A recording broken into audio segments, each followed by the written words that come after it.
Hi friends, welcome to குறிஞ்சி.com. இன்ஸ்டண்ட்டாக ஒரு 5-10 நிமிஷத்தில் ஒரு ஸ்வீட் செய்யணும்னு நினச்சிங்கன்னா கண்டிப்பாக இந்த ஸ்வீட் ரெசிபியை ட்ரை பண்ணி பாருங்கள். அதுவும் உடம்புக்கு ஆரோக்கியமான ஜவ்வரிசி வச்சு இந்த ஸ்வீட் செய்ய போகிறோம்.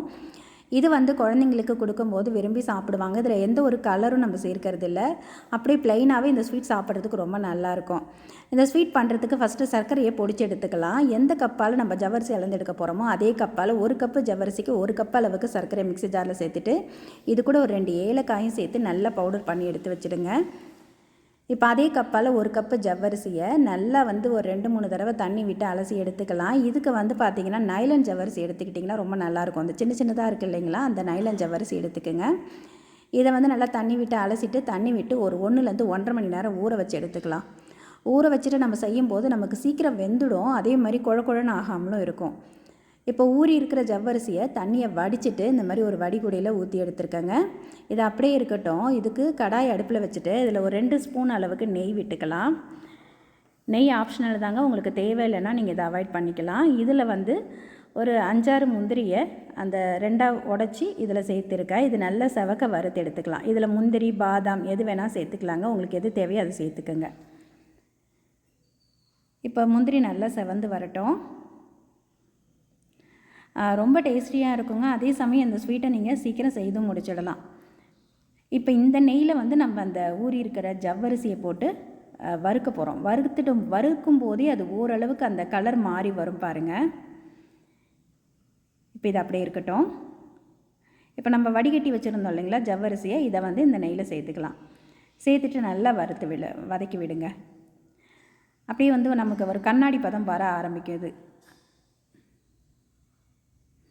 இது நமக்கு அந்த ஜவ்வரிசி மாவு வாசனை இல்லாமல் நல்லா நெய்யில் வதக்கும் போது டேஸ்ட்டும் நல்லாயிருக்கும். உதிரியாகவும் வரும். அதுக்காக தான். இப்போ பாருங்கள், இது கொஞ்சம் நாழியில் நல்ல ஒரு கலர் மாறி கண்ணாடி பதம் வர ஆரம்பிச்சிருச்சு பாருங்கள். இந்த டைமில் நம்ம 1 கப் அளவுக்கு தண்ணி சேர்த்துக்கலாம். இது கூட இப்போ நம்ம எந்த கப்பால் ஜவ்வரிசி அளந்து எடுத்தோமோ அதே கப்பால் 1 கப் அளவுக்கு தண்ணி விட்டுட்டு நல்லா கலந்து இதை ஒரு மூடி போட்டு மூடிடுங்க. நல்லா ஒரு 2-3 நிமிஷம் நல்லா வெந்து வரட்டும்.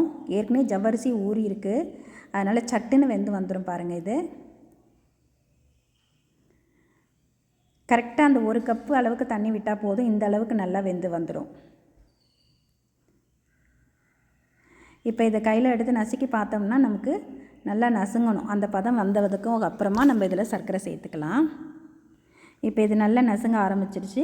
இந்த டைமில் நம்ம பொடிச்சு வச்சுருக்க சர்க்கரையை இது கூட சேர்த்துக்குங்க. சர்க்கரை சேர்த்த உடனே நல்லா இலகி கொடுக்கும். இதை நீங்கள் அப்படியே கொஞ்சம் கொலன்னு சாப்பிட்றதுக்கு ஒரு அல்வா பதத்துக்கு நம்ம ஜவ்வரிசி கேசரி மாதிரி சாப்பிட்ணுன்னு நினச்சாலும் இதை நீங்கள் அப்படியே சாப்பிட்லாம். இது நல்லா ஆறுனதுக்கப்புறம் பார்த்திங்கன்னா நல்லா கெட்டிப்பட்டுடும். அப்போ நீங்கள் சின்ன சின்ன உருண்டைகளாக உருட்டியும் இதை சர்வ் பண்ணலாம். ரொம்ப சூப்பராக இருக்குங்க. சாப்பிட்றதுக்கு ரொம்ப நல்லா டேஸ்டியாக இருக்கும். கொஞ்சம் சிவ்வியாகவும் இருக்கும். குழந்தைங்க விரும்பி சாப்பிடுவாங்க இதை.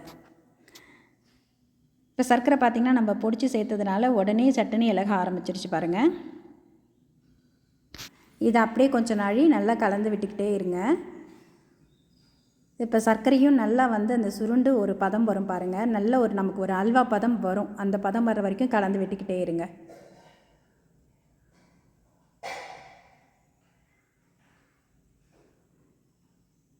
இப்போ இந்த டைமில் நம்ம ஏற்கனவே வறுத்து வச்சுருக்கக்கூடிய முந்திரி தேவைப்பட்டால் இன்னும் கொஞ்சம் நெய் சேர்த்துக்கலாம். நெய் நம்ம தேவைக்கு ஏற்ற மாதிரி தாங்க. உங்களுக்கு எந்த அளவுக்கு தேவையோ நீங்கள் அதுக்கேற்ற மாதிரி சேர்த்துக்கலாம். நெய் சேர்த்து நல்லா கலந்து விட்டு இந்த டைமில் நீங்கள் சாப்பிட்றதுக்கு இது அப்படியே ஒரு கேசரி, ஜவ்வரிசி கேசரி அல்லது ஜவ்வரிசி அல்வா அந்த பதத்தில் இருக்கும். இது கொஞ்சம் நல்லா ஆற விட்டுட்டு நீங்கள் சர்வ் பண்ணும்போதும் நல்லாயிருக்கும். இது சூடாக சாப்பிட்றதுக்கும் நல்லாயிருக்கும், ஆறுனதுக்கப்புறம் சாப்பிட்றதுக்கும் ரொம்ப டேஸ்டியாக இருக்குங்க. இப்போ இதை நம்ம சுட சுட சர்வ் பண்ணலாம். கண்டிப்பாக இந்த ஸ்வீட் ரெசிபியை ட்ரை பண்ணி பாருங்கள். ரொம்ப சிம்பிளாக செய்யக்கூடிய ஸ்வீட் ரெசிபி தான், ஆனால் டேஸ்ட் அட்டகாசமாக இருக்கும். உங்களுக்கு தேவைப்பட்டால் இந்த டைமில் உங்கள் ஆரஞ்சு ஃபுட் கலர் கூட சேர்த்துக்கலாம். நான் இன்றைக்கி எந்த கலரும் சேர்க்கவே இல்லை. நான் அப்படியே தான் சர்வ் பண்ண போகிறேன். இந்த வீடியோ உங்களுக்கு பிடித்திருந்தால் லைக் பண்ணுங்கள், ஷேர் பண்ணுங்கள், சப்ஸ்கிரைப் பண்ணுங்கள். உங்கள் ஃப்ரெண்ட்ஸ் ரிலேட்டிவ்ஸோடு இந்த வீடியோவை ஷேர் பண்ணிக்கோங்க.